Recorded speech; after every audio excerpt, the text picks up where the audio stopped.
दरभंगा और पूर्णिया ही एकमात्र इलाका है जहां बेहतरीन गुणवत्ता के मखाना की खेती की जाती है, जो किसानों के लिए बहुत ही चुनौती से भरी खेती होती है। बता दें कि इस मखाना को तैयार करने में जिस तरह के पीड़ा से किसानों को गुजरना पड़ता है, जितनी मेहनत करनी पड़ती है, उस हिसाब से उन्हें दाम नहीं मिल पाता है। साथ ही ना कोई सरकारी मदद दी जाती है उन किसानों को जो उसकी बेहतरीन खेती करते हैं। आइए जानते हैं डिजिटल न्यूज़ लाइव के लिए सहरसा से राजीव झा की ये एक्सक्लूसिव रिपोर्ट। मखाना के खेती में से तो सरकार के तरफ से अभी तक हम लोग को कोई लाभ नहीं होता। बैंक भी जाते हैं, यदि उसके मदद के लिए मखान का खेती करने के लिए उसके मदद के लिए जाते हैं तो वो बोलता है मखान के खेती के लिए यहाँ पे कोई सुविधा नहीं है सरकार के द्वारा।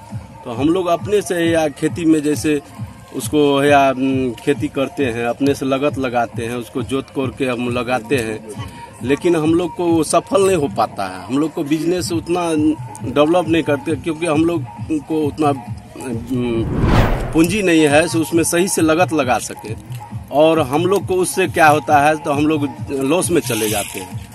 हम लोग को जैसे खेती करते हैं और उसमें सही से हमको बेनिफिट नहीं होता है, लेकिन हम लोग क्या करेंगे, हम लोग को तो वही बिजनेस है, वही हम लोग को कमा के खाना है, उसमें जैसे तैसे लगा के हम लोग रोजी रोटी चलाते हैं, पेट भरते हैं।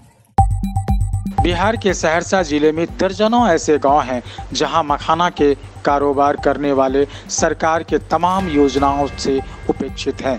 मालूम हो कि वर्तमान में मखाना की कीमत बाजार में प्रति किलो 600 रुपया तक है, लेकिन इस खूबसूरत मखाना को तैयार करने में मखाना व्यवसाय या किसानों को एड़ी चोटी करना पड़ता है। मखाना व्यवसाय की माने तो पोखर, खेत, नाली, नदी, चाप और चाचर में पहले मखाना को मार्च अप्रैल के आसपास रोपनी करना पड़ता है।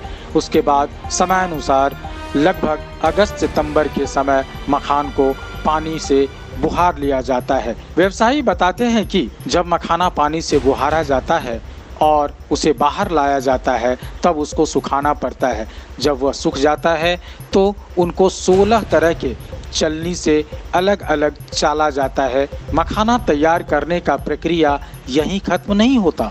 जब मखाना सूख जाता है और अलग अलग कैटेगरी में तैयार की जाती है तब उनको आग के सबसे अधिक ताव पर भाड़ा जाता है और फिर उसे लगभग 12 घंटे के लिए भाप युक्त माहौल में रखा जाता है। पुनः उस मखान के गुड़ी को आग की तपिश पर रखकर उसे लगातार 3 कड़ाह पर भूना जाता है और गर्म मखाना के दाने को नंगे हाथ में लेकर लकड़ी के पाट पर पीटा जाता है, तब मखाना तैयार होता है। बता दें कि इस प्रक्रिया में किसान के हाथ तक जल जाते हैं। तो ये है जो आपके बाजार में बेहतरीन मखाना दिखता है, उसे बनाने में किसानों की क्या दुर्गति होती है। सो आपने जाना डिजिटल न्यूज़ लाइव की तरफ से।